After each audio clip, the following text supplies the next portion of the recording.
Voilà pour les titres. Bienvenue dans cette édition. Je vous le disais à l'instant, le nouveau programme d'action 2013-2018 du gouvernement a été présenté hier aux responsables de la Banque islamique de développement. C'est un programme qui tourne autour de 6 axes prioritaires, parmi lesquels la restauration de l'intégrité du territoire, la réconciliation nationale et la mise en place d'une économie émergente. L'activité s'inscrit dans le cadre de la visite du Premier ministre Oumar Tatamli à Jeddah, en Arabie Saoudite. Le chef de gouvernement est venu solliciter l'accompagnement de l'institution par le financement du dit programme. Envoyés spéciaux, Bourama Traoré et Dembawan. À son arrivée au siège du groupe de la Banque islamique de développement, le Premier ministre Oumar Tatamli a été accueilli par le président de l'institution Ahmed Mohamed Ali. Les deux personnalités ont eu un bref entretien d'environ 30 minutes, occasion pour le chef du gouvernement de préciser l'objet de sa visite. La BID nous a historiquement beaucoup accompagnés dans le domaine des infrastructures, dans le domaine de la sécurité alimentaire et dans le domaine, pour ce qui est des infrastructures, des routes et de l'énergie. Ainsi que dans le financement d'un certain nombre d'opérations commerciales importantes dans le secteur des hydrocarbures et du coton. En considération de cet accompagnement, je suis venu présenter à mon frère, le président de la Banque islamique de développement, et à mon aîné, le vice-président Béama Sidibé, les nouvelles orientations du gouvernement, et de voir avec eux comment est-ce qu'il était possible de les prendre en compte dans le contexte du portefeuille existant, mais surtout du portefeuille à venir. Après cette mise au point, une séance de travail a réuni la délégation malienne et les responsables de la BID. Les échanges ont essentiellement porté sur le nouveau programme d'action 2013-2018 du gouvernement. Et c'est le Premier ministre lui-même qui a expliqué de façon détaillée le contenu du document, notamment les grands axes.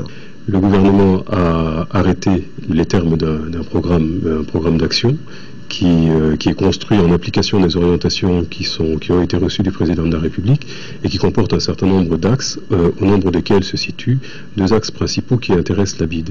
La réconciliation nationale, le renforcement de la cohésion et la construction d'une économie émergente. Convaincue de la pertinence du programme d'action quinquennal, la Banque islamique de développement adhère volontiers à son financement. C'est dans ce cadre qu'une mission sectorielle de la BID se rendra à Bamako le mois de janvier pour discuter avec les autorités maliennes des projets prioritaires identifiés et qui nécessitent un financement rapide. Je suis particulièrement heureux de constater que il y a une adéquation entre la vision politique et la vision pour le futur du Mali et le programme économique. Donc la BID est très très fière et très honorée d'avoir le bénéfice de cette considération et ensuite s'aligner pour aider à mobiliser les ressources pour ce programme. Il vise à résoudre le problème de l'étendue du pays, de l'effort d'infrastructure dans le pays. À ce jour, la Banque islamique de développement met en œuvre une dizaine de projets au Mali qui couvrent divers secteurs d'activité. L'institution financière s'est également engagée à hauteur de 250 millions de dollars pour participer à la reconstruction du Mali lors de la conférence des donateurs à Bruxelles. Oui, restons toujours avec le Premier ministre, signature d'une convention de financement entre la Banque islamique de développement et notre pays. Par cette convention, la banque met à la disposition du Mali près de 12 milliards de francs CFA. Le montant est destiné à l'achat de produits pétroliers pour la société Eden SA. Envoyés spéciaux de Bawan, Bourama Traoré. C'est un palier supplémentaire qui vient d'être franchi dans la coopération entre le Mali et la Banque islamique du développement. La BID accorde à notre pays un financement de 24 millions de dollars, soit environ 12 milliards de francs CFA. Le fonds servira à appuyer la Société de l'énergie du Mali dans l'achat des produits pétroliers. Il s'agit donc d'un financement qui sera accordé à l'État du Mali, qui doit ensuite le rétrocéder à la Société d'énergie du Mali pour acheter des hydrocarbures. Et comme vous savez, le coût des hydrocarbures représente 54% des charges d'exploitation d'EDM, qui aujourd'hui est dans des situations financières très difficiles. Donc il s'agit pour nous, à travers cet instrument de la finance islamique, d'apporter à EDM des financements à des conditions qui sont plus douces que les conditions de financement conventionnelles. La signature de cet accord de financement est un témoignage éloquent de la volonté de la BID de diversifier et surtout d'élargir son champ de coopération avec le Mali. Pour le vice-président de l'institution, la signature du présent accord était nécessaire. La BID a très vite compris qu'au-delà de toute autre considération, ce qui est important, c'est de faire fonctionner le système, parce que quand il n'y a pas d'énergie, l'économie s'en ressent tout de suite. Les autres questions pourront être réglées, mais c'est comme quelqu'un qui a besoin d'une assistance urgente, il faut le faire parce que la machine doit tourner. L'accord de financement de 12 milliards de francs CFA est perçu comme une preuve de la stabilité et de la constance de la coopération entre le Mali et la BID. Le Mali qui a besoin du soutien de ses partenaires pour se remettre sur le chemin du développement. Retour ici à Bamako, le président de l'Assemblée nationale par intérim a respectivement reçu en audience le nouvel ambassadeur du Mali en Chine et celui de Palestine au Mali en fin de mission. Sur le premier est venu pour des conseils avant de regagner son poste. Le second, lui, est venu pour faire ses adieux à Younousi Touré. Voici le compte-rendu de Agali Agagissa. Parmi les dernières audiences de la 4e législature à l'Assemblée nationale, figure celle accordée par le président respectivement au nouvel ambassadeur du Mali à Pékin et le doyen du corps diplomatique au Mali, le général Lansana Koni, récemment nommé premier responsable de la diplomatie en Chine. L'honorable président et ses vice-présidents ont donné des conseils par rapport à la conduite de cette mission, et par rapport au développement de ces relations et par rapport à la vision des responsables de l'Assemblée nationale pour que ma mission puisse être remplie. La deuxième personnalité reçue par le professeur Younousi Touré est le doyen des ambassadeurs accrédités au Mali, venu faire ses adieux au président de l'Assemblée nationale. Il doit faire valoir son droit à la retraite, même s'il reste au Mali pour se consacrer à la recherche. C'est une rencontre qui a deux objectifs. D'abord, mettre les derniers développements en Palestine et concernant les négociations qui se déroulent actuellement sur l'égide américaine entre la Palestine et Israël. Et au revoir. Merci pour le soutien et la solidarité de l'Assemblée nationale du Mali, du peuple malien, et leur solidarité indéfectible à l'égard de la lutte que mène le peuple palestinien. Notons que le diplomate a servi pendant 33 ans au Mali, environ 3 décennies pour consolider les liens d'amitié entre son pays et le Mali. Réconciliation, consolidation de la paix et de la reconstruction nationale, c'est le thème d'un forum national de la jeunesse qui a donné son coup d'envoi ce matin. Ce rendez-vous de 2 jours regroupe 300 jeunes venus de toutes les régions du Mali et de la diaspora. Daouda Sidiki Diarra.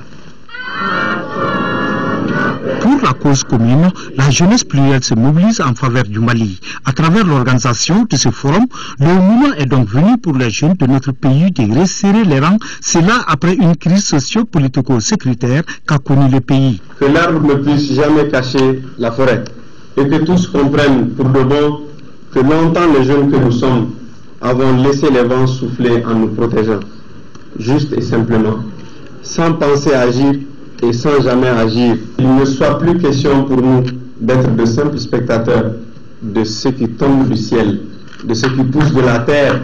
La haine est un fantasme. Ce forum, plus que jamais, est un créneau sûr qui favorisera, j'en suis persuadé, des échanges entre nous, jeunes, sur les questions d'éducation citoyenne, de cohésion sociale, en vue d'une prise de conscience de notre rôle. Placé sous le thème « Les jeunes dans la réconciliation, la consolidation de la paix et de la reconstruction », ce forum regroupe 300 jeunes venus de toutes les régions du Mali et de la diaspora. Nous pensons que les jeunes ne sont pas un problème. Au contraire, ils sont un atout pour la résolution des problèmes qu'une société rencontre. Au cours de ce forum, vous devez donc démontrer combien vous êtes sensible à plusieurs dimensions de la politique, qui consisterait à voir le partage des richesses, le développement durable. Le ministère de la Jeunesse et des Sports entend instituer ce forum comme plateforme périodique d'échange, et cela conformément à son plan d'action 2013-2018. Représentant plus de 60% de notre population, cette jeunesse a besoin d'être encadrée, outillée, renforcée, pour en faire le levain de la cohésion sociale, le ciment du vivre ensemble, mais aussi et surtout un moteur pour la transformation sociale. Soyons donc les ambassadeurs de la paix dans nos communautés. Travaillons à bâtir les socles, les supports d'une paix durable, en affermissant les valeurs de tolérance, d'acceptation de la différence. Travaillons ensemble à mettre en avant ce qui nous unit et non ce qui pourrait nous diviser. soyons un et indivisibles pour le Mali. Pendant 2 jours, les participants qui sont répartis entre les ateliers traiteront 6 sous-thèmes relatifs à la paix et à la reconstruction nationale. Des dossiers mieux élaborés pour le Conseil des ministres est un des résultats attendus du séminaire des secrétaires généraux et chefs de cabinet des départements ministériels. Le ministre de la fonction publique vient d'ouvrir une session de formation de 2 jours à cet effet à l'intention d'une trentaine de cadres. Reportage Moïse Traoré. Les cabinets sont chargés d'assurer la traduction et la coordination du programme gouvernemental. Ces cadres A et B sont une trentaine à prendre part au séminaire de 2 jours. En cette période post-crise sécuritaire institutionnelle, l'État a plus que jamais besoin d'une administration forte, crédible et performante en capacité de relever les défis multiformes et pressants pour asseoir son autorité et son crédit, indispensable pour l'avènement d'un environnement propice de paix, à la sécurité, à la coopération et au développement durable. Parmi les résultats attendus, on peut relever une meilleure élaboration des dossiers à soumettre au Conseil des ministres. L'objectif du séminaire est de renforcer les capacités des secrétaires généraux des départements ministériels et chefs de cabinet des ministres délégués afin de leur permettre de satisfaire aux exigences de leurs fonctions et contribuer efficacement à l'atteinte des objectifs assignés à eux par les pouvoirs publics. Cette session est une initiative de l'École nationale d'administration ENA et du secrétariat général du gouvernement. Outre l'organisation et le fonctionnement du travail gouvernemental, les capacités des cadres sont renforcées dans le cadre de la gestion des relations avec les usagers et les partenaires. Autre grand titre de cette édition, 600 logements sociaux seront réalisés par la Société immobilière et foncière du Mali, SIFMA, dans 16 mois à Sikoro, dans le cercle de Kati. Le ministre du Logement a posé ce matin la première pierre de ces ouvrages. Cette opération va coûter 10 milliards de francs CFA, c'est ce que nous dit Mohamed Diarra. Ce geste du ministre du Logement fera le bonheur de 600 familles dans 16 mois. C'est-à-dire, dans moins de 2 ans, la Société immobilière et foncière du Mali, SIFMA, réalisera à Sikoro, dans le cercle de Kati, 600 logements sociaux sur 200 hectares. 16 mois d'espoir, mais pas seulement pour les populations qui vont bientôt postuler pour ces nouvelles maisons qui seront bâties, mais surtout pour les bras valides aussi qui vont postuler pour les travaux qui vont être générés sur les chantiers. C'est pour vous dire que le rythme et la cadence sera maintenus. Ces 600 nouveaux logements, juste 350 autres réalisés par la société il y a 2 ans. Ils seront de 2 types, F3 et F4. Ils nécessiteront un investissement de 10 milliards de francs CFA à la SIFMA et ses partenaires. De quoi enlever une épine du pied du gouvernement. La portée politique, c'est qu'on s'inscrit déjà dans la logique de la réalisation de l'engagement présidentiel de 50 000 logements, dont cette opération nous semble constituer l'opération inaugurale. Alors, en ce moment précis, vous comprenez que notre émotion soit la plus grande possible.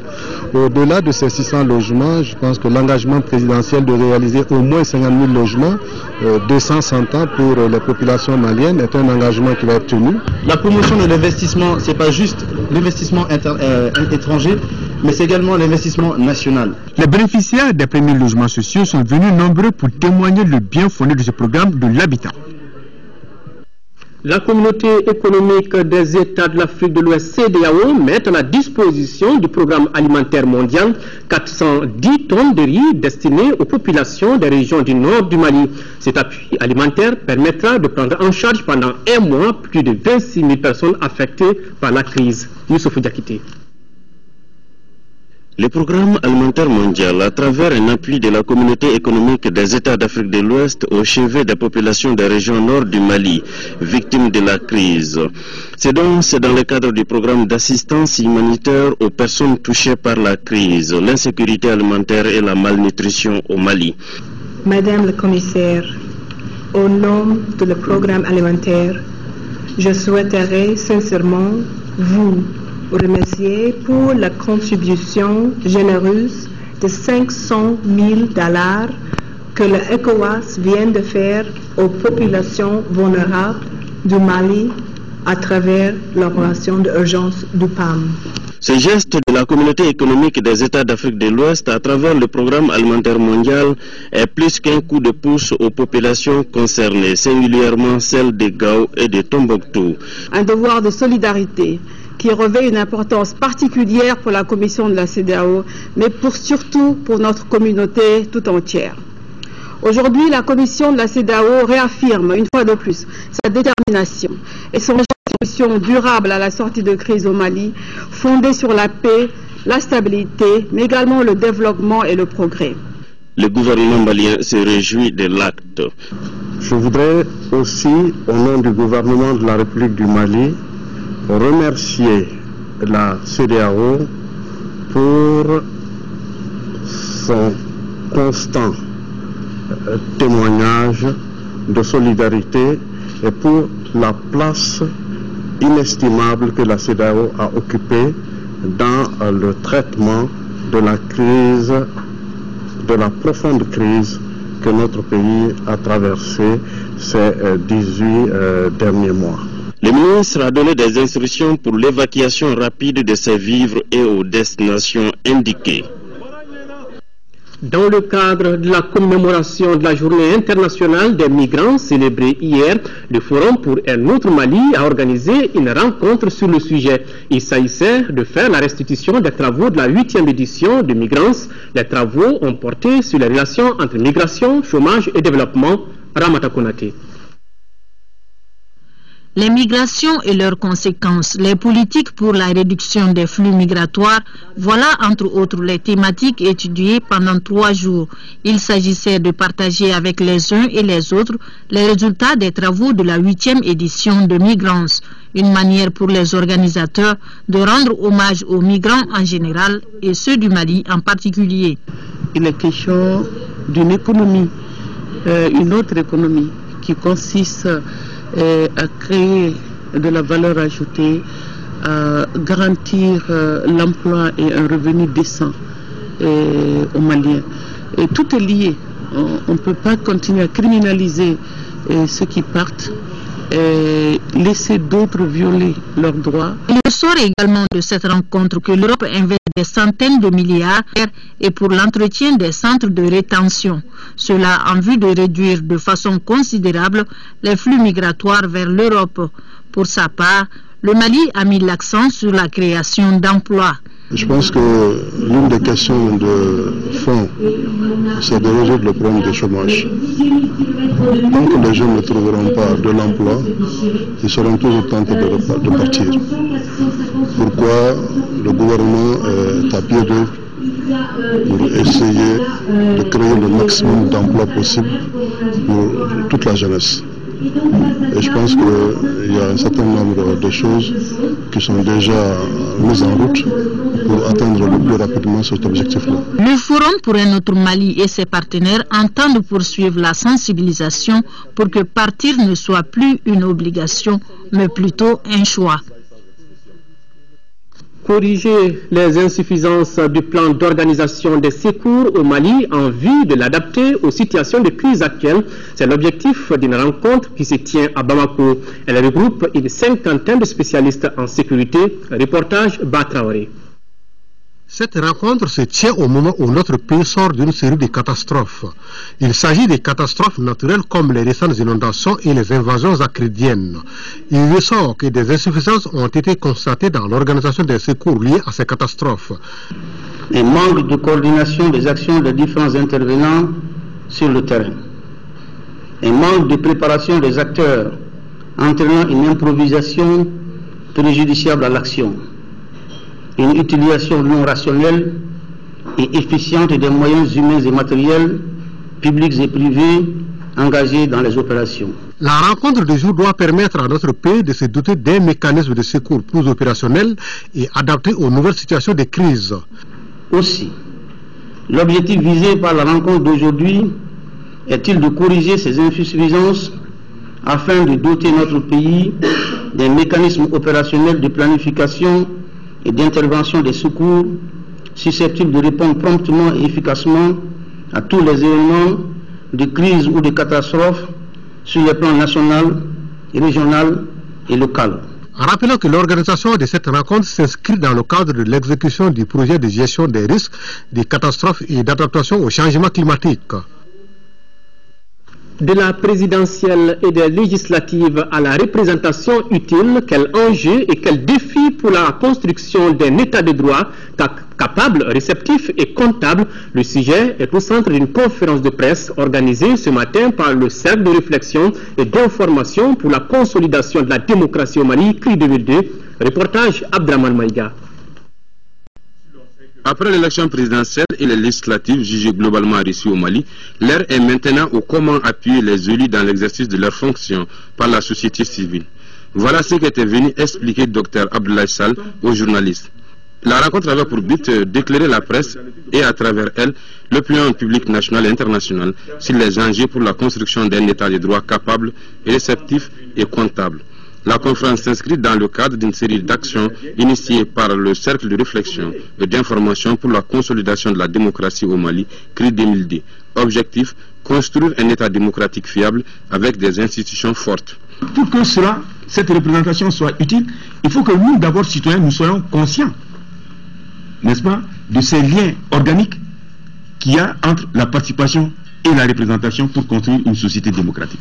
L'un des premiers enjeux et des premiers défis, pour nous, Maliens, il faut qu'on ait une compréhension commune, partagée et acceptée des différents concepts.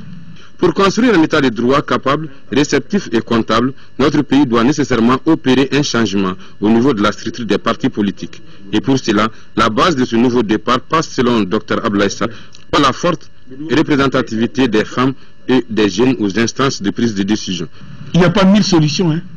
Tous les pays qui ont réussi, l'implication accrue des femmes sur les listes de candidature, sur leur élection, ils sont passés par mesures législatives et réglementaires. Pour appuyer le Mali dans l'organisation des élections générales, CRI 2002 a entrepris un certain nombre d'activités, notamment des conférences, des sessions de formation et des communications. Ces actions avaient pour but le réarmement citoyen et démocratique. La 11e réunion du Comité national de sûreté de l'aviation civile s'est tenue aujourd'hui. Cette rencontre vise à renforcer et à améliorer les systèmes de sûreté dans les aéroports. Reportage Daouda Sidiki Diarra.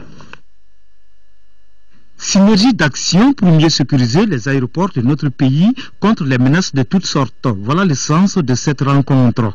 Les questions de sécurité qui ont été débattues au cours de cette 11e réunion du Comité national de sûreté de l'aviation civile sont capitales, essentielles pour l'aviation civile en général et pour le transport aérien en particulier. L'intensification des menaces de toutes sortes qui n'épargnent aucun pays nous oblige à redoubler de rigueur et de vigilance. Il s'agit d'avoir sur nos plateformes aéroportuaires, en plus des infrastructures appropriées, des hommes et des femmes bien formés pour faire face aux actes illicites, soupçonnés ou réels. De nos jours, le transport aérien joue un rôle prépondérant dans les échanges commerciaux entre les pays. Dans cette optique, le désenclavement de notre pays, qui est l'un des axes prioritaires du gouvernement, exige du secteur aéronautique un engagement sans faille. C'est là pour que nos aéroports répondent aux normes d'exploitation internationales. J'ose espérer que les recommandations issues de la présente réunion permettront de relever les défis du transport aérien par l'utilisation de bonnes pratiques en vue de préserver les normes aéroportuaires contre les actes d'intervention illicites. Le PDG des aéroports du Mali a informé les participants que la relance des activités du comité sera pour bientôt à Mopti et à Kaï. La 11e réunion du Comité national de sûreté de l'aviation civile coïncide avec la célébration de la Journée internationale de l'aviation civile qui a pour terme cette année évolué pour relever les défis du transport aérien au XXIe siècle. L'Assemblée générale de la Croix-Rouge malienne a débuté ce matin à Bamako. Au cours de cette rencontre, plusieurs sujets importants concernant la structure seront évoqués. Il s'agit, entre autres, de l'adoption des statuts du rapport financier et de l'audit des comptes. Reportage Rachel Tessougué. Tout au long de la journée, Les responsables de la Croix-Rouge malienne vont examiner les activités menées au cours de la période 2008-2013. Ils devront également programmer d'autres événements avec comme objectif la promotion de meilleures conditions de santé et de vie de nos communautés les plus vulnérables. Nous allons continuer ce que nous avons toujours bien fait ici en termes de consolidation des acquis, essentiellement dans le domaine de l'eau et l'assainissement, dans le domaine de la sécurité alimentaire, des activités aussi sur le plan du droit international humanitaire en général. Mais cette année, nous sommes engagés sur une activité qui concerne le rétablissement des liens familiaux. Selon le ministre du Travail, des Affaires sociales et humanitaires, la diversité des domaines et secteurs d'action de la Croix-Rouge malienne confirme l'attachement de la structure à la promotion de la dignité humaine en toutes circonstances. Auxiliaire des pouvoirs publics dans le domaine humanitaire et reconnue d'utilité publique, la Croix-Rouge malienne s'est depuis véritablement engagée aux côtés de l'État dans la recherche de solutions aux souffrances des populations en général et au bien-être des populations vulnérables en particulier. Le Comité international de la Croix-Rouge a offert 6 véhicules à la Croix-Rouge malienne.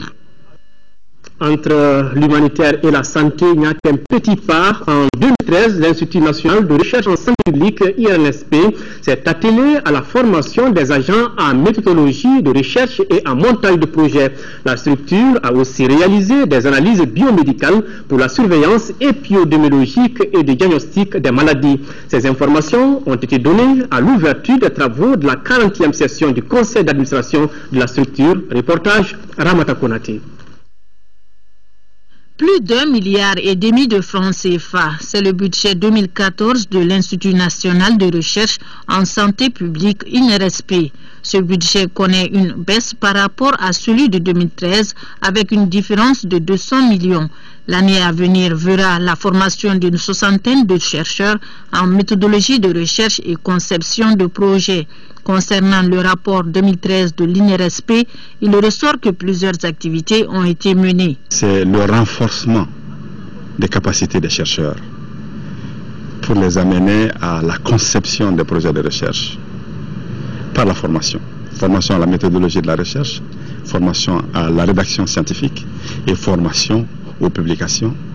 Formation à la conception des projets de recherche pour être compétitif sur le plan international. Maintenant, évidemment, il y a toutes les activités qui sont liées aux missions de l'INRSP pour faire de l'institution une structure de référence. Parmi ces actions, les analyses biomédicales pour la surveillance épidémiologique et le diagnostic des maladies. À côté de ce tableau reluisant se dressent les difficultés. Entre autres, le déficit financier consécutif à l'insuffisance des recettes propres de l'INRSP, l'inadaptation des procédures d'acquisition des réactifs de laboratoire et des intrants de la médecine traditionnelle. Les administrateurs devront faire des propositions en vue de résoudre ces problèmes. D'un conseil à un autre, ouverture ce matin du conseil d'administration à mi-parcours du Centre international de conférence de Bamako, CICB. Une session ordinaire qui se tient dans un contexte difficile à cause de la crise que le Mali a connue. Isaac Tchenou. Cette 12e session ordinaire du Centre international de conférence de Bamako, CICB, se tient dans un contexte particulier à cause de la crise que le Mali a traversée. La rareté des activités et la réduction de son budget à plus d'1,5 milliard de francs CFA ont porté atteinte à son fonctionnement normal. Cette session permettra de jeter de nouvelles bases après une sortie de crise. Le CICB a beaucoup de problèmes. Je résume ces problèmes à 3 niveaux. Sur le plan financier, le manque de ressources dû à la rareté des activités et surtout le non-paiement des factures dues aux services publics et aux autres usagers. Sur le bâtiment, je dirais que depuis la réception provisoire en 1995, le CICB n'a pas eu de rénovation. Il n'y a eu qu'une rénovation partielle en 2005, lors du sommet Afrique-France. Et sur le plan technique, les matériels, les installations et les équipements sont vétustes. Un défi de performance et de qualité est à relever. Voilà pourquoi le ministre Bruno Maïga, président du conseil d'administration, a invité les administrateurs à une réflexion sur les grandes préoccupations. Au moment d'amorcer la mutation dans laquelle notre pays se trouve engagé, je voudrais vous inviter à tirer tous les enseignements des difficultés rencontrées tout au long de l'exercice précédent en vue de baliser la voie pour la réussite des prochaines échéances. Mesdames, Messieurs les administrateurs, si l'exercice en cours d'achèvement se présente sous de meilleurs auspices qu'il n'a commencé, il nous appartient de préparer les prochaines échéances avec la plus grande rigueur possible. Au cours de cette session, le rapport de la dernière session et le rapport d'activité financière à mi-parcours seront examinés. Cette session devra aboutir à une feuille de route pour une meilleure gestion de ce jour architectural. L'Agence nationale de la sécurité sanitaire des aliments, ANSA, a tenu la 16e session de son conseil d'administration, occasion pour les participants de faire le point de l'année écoulée, mais aussi des projections pour le futur. Khadiatou Kone. À l'instar de tous les services du département de la santé, l'Agence nationale de la sécurité sanitaire des aliments ANSA a traversé cette année des moments difficiles. C'est ce qui ressort en tout cas de cette 16e session de son conseil d'administration. Des difficultés liées à la rareté des ressources financières dues à la situation que le pays a traversée. Nous n'avons pas eu de ressources pour ni les investissements, encore moins pour les activités de recherche. Ce qui pose vraiment un problème assez important pour une structure ayant vocation de faire de la recherche et en particulier d'assurer la sécurité sanitaire des aliments que nous consommons tous. Malgré les difficultés évoquées tantôt, l'Agence nationale de sécurité sanitaire des aliments a enregistré un taux de réalisation de 79,25% et une exécution des dépenses à hauteur de 129,99%. Le système national des autorisations de mise sur le marché des produits alimentaires a commencé à être perçu dans sa vraie dimension, à savoir une caution de l'État pour l'accès facile de nos produits sur les marchés régionaux et internationaux, avec en toile de fond la protection de la santé des consommateurs. Cette performance obtenue en année de crise, selon le directeur général de l'ANSA, est le fruit d'une impulsion nouvelle, fruit de l'engagement, de l'abnégation et de l'assiduité au travail, mais aussi de l'esprit d'ouverture et de partage qui a caractérisé les cadres et l'ensemble du personnel de l'agence. La deuxième édition de la foire annuelle de fin d'année de la Chambre de commerce et d'industrie du Mali a donné son coup d'envoi à l'instant. Cette année, l'édition est placée sous le signe de la paix retrouvée. Elle se passe sur l'esplanade du Centre de conférence international de Bamako. Environ 260 exposants prennent part à cette édition et c'est le ministre du Commerce, Abdelkarim Koumaté, qui a tout à l'heure à la coupure du ruban symbolique marquant l'ouverture officielle de la foire. Nous y reviendrons dans nos émissions avec notre reporter Garibou au Pérou qui vient de gagner la maison de la radio. Écho de nos régions à Mopti, un peu plus de 700 millions de francs CFA. C'est le budget pour le premier semestre 2014 du programme de développement durable du delta intérieur du Niger. Un budget qui a été adopté hier en même temps que celui du plan de travail de décembre 2013 qui s'élève à plus de 216 millions de francs CFA. C'est ce que nous dit Moustapha Doumbia.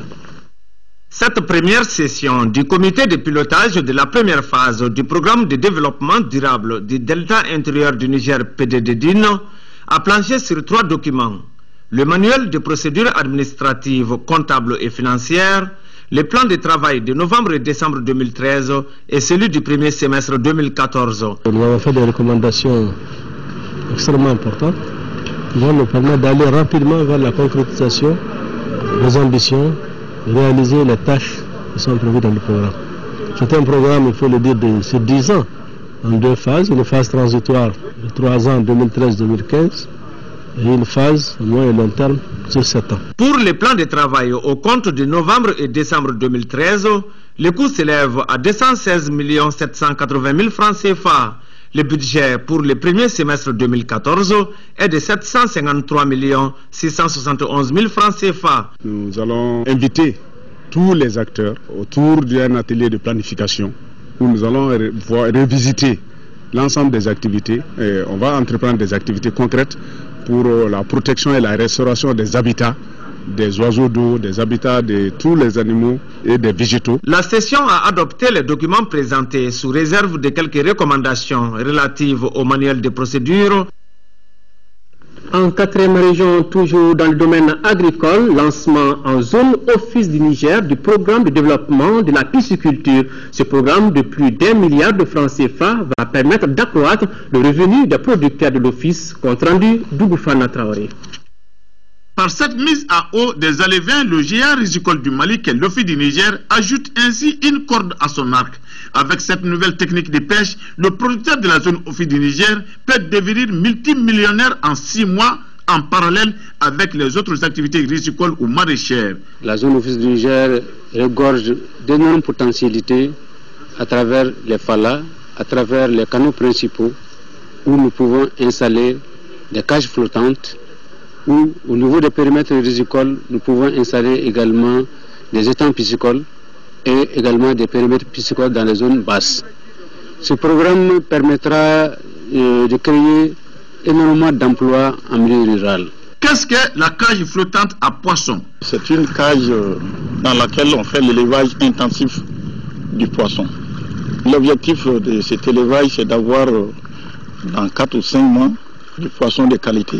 Dans le cadre du programme de la pêche, d'installation des jeunes ruraux, où au niveau de Bevani, nous avons installé cette année 24 jeunes ruraux avec une superficie moyenne, disons, de 5 hectares. Nous voulons développer 1 hectare de périmètre piscicole.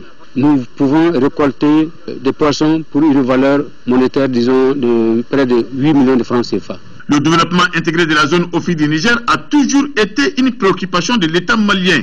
C'est pourquoi le gouverneur de Ségou a demandé d'étendre la nouvelle technique de pêche à toutes les zones rizicoles de la région de Ségou. La production de poissons aujourd'hui est cruciale dans notre pays et il est bon que nous puissions trouver des techniques pratiques pour expérimenter et accroître surtout la production, le revenu des producteurs au niveau de la région et pourquoi pas au Mali. Pour une pleine réussite du projet, la pêche traditionnelle aux alentours ou à bord immédiat de la cage flottante à poissons est formellement déconseillée. 160 millions de francs CFA, c'est le coût de 2 systèmes d'adduction d'eau que le HCR, à travers l'ONG Stop Sahel, vient de réaliser dans les villages de Beta et d'Inigol en première région. La réalisation des déforages qui sont équipés de pompes à motricité humaine s'inscrit dans le cadre du projet d'appui aux réfugiés mauritaniens pour leur approvisionnement en eau potable. Retrouvons depuis Kaï Mohamedou Alioubari. Fini la consommation de l'eau souillée par les communautés de réfugiés mauritaniens résidant dans la commune rurale de Guirimaran-Kirikafou, avec la réception de 2 pompes à motricité humaine. D'une valeur d'environ 160 millions de francs CFA, ce don est l'œuvre du HCR à travers Stop Sahel à l'endroit des sites de réfugiés mauritaniens, notamment à Beta et Diningol. Je suis vraiment satisfaite de l'ouvrage parce que le problème d'eau est assez crucial dans ces localités. Ces 2 forages équipés de pompes manuelles à Beta et Diningol s'inscrivent dans le cadre du projet d'appui aux réfugiés mauritaniens pour leur approvisionnement en eau potable qui est source de vie. L'occasion était opportune pour le représentant du HCR de rappeler certaines réalisations de l'ONG dans la commune rurale de Guirimaran-Kirikafou. Toutes ces réalisations s'inscrivent dans le cadre des actions de protection des réfugiés qui relèvent du mandat du HCR et permettent aujourd'hui aux populations d'avoir de l'eau potable. Les autorités politiques et les bénéficiaires se sont réjouis de cette action humanitaire que le HCR vient de faire pour alléger la souffrance des femmes, mais aussi contribuer de façon efficace au développement de l'élevage. Ces 2 forages ont été exécutés par l'entreprise Chick Afrique sur financement du gouvernement japonais pendant 45 jours. Beaucoup de chiffres, comme vous l'avez constaté dans cette édition, 21 millions de francs CFA, c'est le montant qui sera investi pour améliorer la qualité nutritionnelle des enfants, des femmes enceintes et des personnes âgées. Cette SESCOM du cercle de Tombouctou sont concernés par cette activité de distribution promotionnelle de la farine Muzola, financée par le programme d'appui aux organisations de la société civile. Reportage Yeya Tandina. C'est pour combattre la malnutrition et améliorer la qualité nutritionnelle des enfants les femmes enceintes et les personnes âgées que l'association féminine Al-Wakilé, qui veut dire en son les leaders, vient de procéder au lancement de ses activités dans le cercle de Tombouctou. Financé par le programme d'appui aux associations et organisations de la société civile PAOS 2 pour un montant de près de 21 millions de francs CFA. Le projet consiste à distribuer au niveau de 16 femmes de Toya, Bouré-Minali, Ilwa, Hondubomo, Sankore et Bella Farandi de farine enrichie Mizola. Je voudrais encore une fois de plus remercier le PAOS 2 et le programme Mizola. Je réitère mon appel aux associations ici pour que prennent en compte et bénéficient de cette opportunité pour se relancer dans la participation du développement. Selon les autorités locales, l'exemple de l'association Al-Wakilé doit être suivi. C'est le lieu de demander aux responsables de l'association de faire une utilisation judicieuse des ressources financières mises à leur disposition pour permettre l'épanouissement de ses propres membres. Je vous rassure de notre accompagnement pour la réussite de vos activités. La cérémonie a été mise à profit par les organisateurs pour remettre de la farine enrichie aux enfants.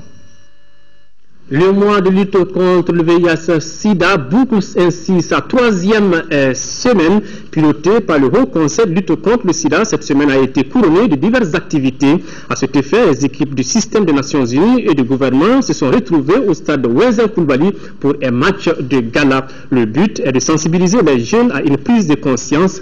Siragatou Sissé. Dans le cadre de la célébration du mois de décembre consacré à la lutte contre le VIH-Sida au Mali, le Conseil national de lutte contre le Sida exécute son programme annuel. Cette structure a choisi le système des Nations Unies pour parrainer la troisième semaine de ses activités. Le thème de cette année est Gouvernance et VIH. Plusieurs membres du gouvernement, des responsables du Haut Conseil national de lutte contre le Sida, du système des Nations Unies, du FINIAP et une gamme de personnalités ont marqué de leur empreinte au double match de gala. En levée de rideau, les dames de l'équipe mixte, composée des membres du gouvernement, le personnel du Haut Conseil national de lutte contre le VIH et les personnes vivant avec le VIH-Sida est face à celle du système des Nations Unies en rouge. Victoire 1-0 des dames du système des Nations Unies.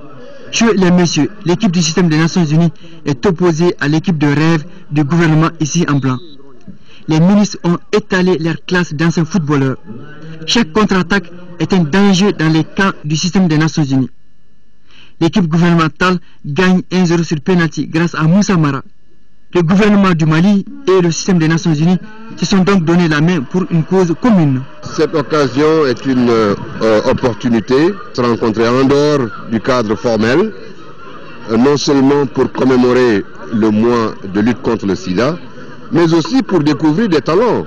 Par cette mobilisation, au niveau du système des Nations Unies et du gouvernement, nous avons voulu justement une grande mobilisation pour attirer l'attention sur la prévention.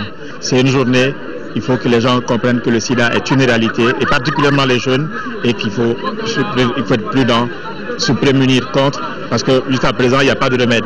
Donc mieux vaut prévenir que guérir. C'est dans la convivialité que s'est achevée cette troisième semaine. Voilà, des buts marqués contre le sida. Le Sénégal a rendu hommage hier aux 2 soldats de la MINUSMA tués à Kidal. C'était au camp Dial Diop en présence du président Macky Sall. Le point avec Souleymane Kantara Sissoko. Tristesse ce jeudi matin au camp Dial Diop de Dakar, où le temps était sombre, à l'image de cette cérémonie funèbre. Le Sénégal a rendu hommage à 2 soldats tombés sur le champ de l'honneur à Kidal. La présence du président Macky Sall, chef suprême des armées, à cette cérémonie est un acte significatif qui démontre son attachement au Djambar. Le dynamisme, le haut fait d'armes, le courage du caporal-chef Ousmane Fall et du soldat de première classe Cheikh Tidiane Sarr ont été soulignés avec force dans l'horizon funèbre. 2 soldats au parcours exceptionnel cités en exemple par leur chef. Le président Sall, ému, a décoré à titre posthume les 2 Djambars dont le corps ont été évacués à Saint-Louis et Fatick pour leur inhumation. En prenant la décision historique d'envoyer un contingent au Mali, alors même que les Nations Unies n'avaient pas encore décidé d'envoyer des casques bleus, notre pays a voulu exprimer une solidarité à l'égard de son frère jumeau, le Mali. Aller combattre au Mali contre le terrorisme, c'est aussi faire preuve d'une sécurité préventive pour le Sénégal. Une délégation malienne conduite par l'ambassadeur Moulaye Khalil Askofare a assisté à cette cérémonie. La veille, la délégation était présente à la base aérienne Andala Cissé à Ouakam pour accueillir les dépouilles. Un geste qui a été hautement apprécié par les autorités sénégalaises.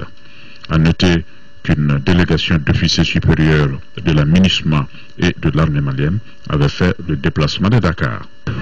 Beaucoup de courage aux familles éplorées avec lesquelles nous étions depuis l'arrivée des corps hier jusqu'à ce jour. Et je pense que leur sacrifice ne sera pas vain, parce que la paix reviendra au Mali, dans un Mali qui a retrouvé son intégrité, sa souveraineté, dans un Mali qui s'est relevé de tout ce qu'il y a eu comme affre du terrorisme. Comme annoncé dans nos précédentes éditions, Mamadou Kaba, ancien directeur général de la RTM, ancien diplomate, n'est plus. Avant son inhumation aujourd'hui au cimetière de Nyarela, les hommages lui ont été rendus. Plusieurs personnalités, parmi lesquelles l'épouse du chef de l'État, ses anciens collègues de la Radio Mali, la grande famille de l'ORTM et les parents étaient là. Mahamadou Doumbia. Mamadou Kaba, ancien directeur général de la RTM, est décédé le dimanche 15 décembre 2013 en France.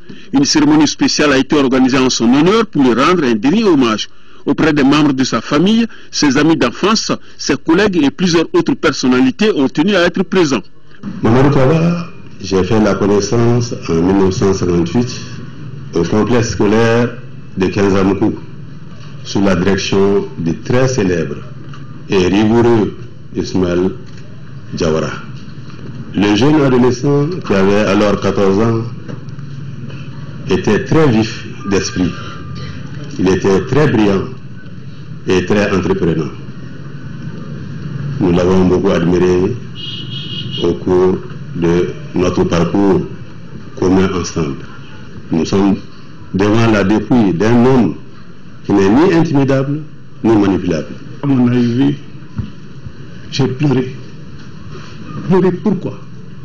Pas parce que je n'ai pas la force de transcender l'épreuve qui nous frappe, mais c'est surtout de voir le vide qu'il laisse. Parce que ça, je peux vous le dire, il laisse un grand vide. Oui, comme on dit, c'est Dieu qui donne et c'est lui qui a repris. Mais l'homme, en tant que tel, au-delà de toutes les valeurs que vous lui reconnaissez, c'est l'homme qui donne un contenu à sa vie. Je souhaite, et votre présence massive témoigne de ce fait qu'au-delà des vicissitudes de la vie, de nombreux aléas qui ont marqué et ponctué sa vie, son parcours professionnel, il a été un homme courageux, fidèle à ses convictions, un rassembleur. Et pour notre famille, on le connaissait. Quand un problème surgit et sur lequel les gens n'ont pas le courage de dire la vérité, dès qu'il arrive, la solution est tout de suite trouvée. Il ne transige pas avec la vérité. Ancien de l'école de journalisme de Lille en France, par son courage, sa générosité et son talent de journaliste, Mamadou Kaba a laissé de grands souvenirs à la radio-télévision du Mali. Tu as été pour nous un modèle. Alors qu'élève au lycée, nous disséquions tes premiers papiers à l'essor avec la volonté farouche d'être tes disciples. Mamadou Kaba, cela a été suffisamment dit pour que je ne me répète. Tu as été l'un des premiers journalistes formés dans une école de journalisme, celle de Lille. Lille en France, avec comme condisciple Feu Colicero Cissé, mais aussi Hervé Bouche, le père des écoles africaines de journalisme de Yaoundé et de Dakar. Mamadou Kaba, tu as été aussi le premier journaliste à être porté à la tête de la radiodiffusion-télévision du Mali et le premier journaliste président du Conseil supérieur de la communication enfanté par la révolution de mars 1991. Dorampekro.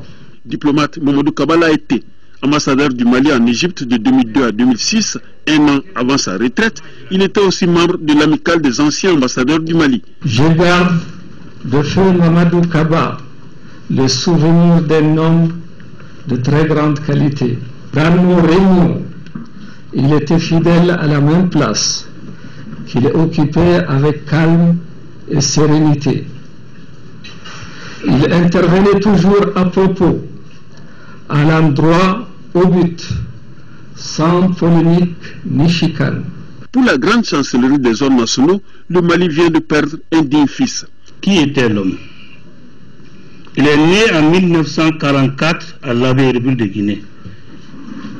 Il fit ses études primaires à l'école Ismaïla Diawara à Kinzaboubou. Les études secondaires le conduisirent au lycée Terranton de Fougères, actuel lycée Atia Mohamed, où il obtint le baccalauréat en philosophie en 1965. Il fit les études supérieures à l'école supérieure de journalisme à Lille, en France, où il obtint une licence en journalisme en 1969. Il occupa les fonctions suivantes. Rédacteur en chef du journal Parler de Radio Mali en 1970. Journaliste à l'essor de 1971 à 1977. Rédacteur en chef du mensuel Sunyata. Directeur général du Centre national de production cinématographique CNPC de 1977 à 1990. Correspondant de presse, agent France Presse et auditeur. Directeur général de la radio-diffusion télévision du Mali de 1990 à 1991.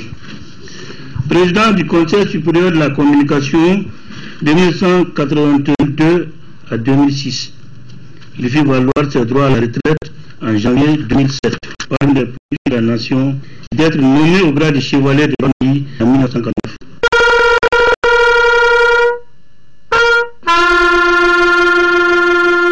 Après la prière du vendredi et la prière mortuaire à la mosquée de Kinzaboubou, l'Iris disparu a été inhumé au cimetière de Nyarila devant une foule nombreuse et raisonnable. Dors en paix, doyen. Voilà, l'ORTM rend hommage à Mamadou juste après ce journal.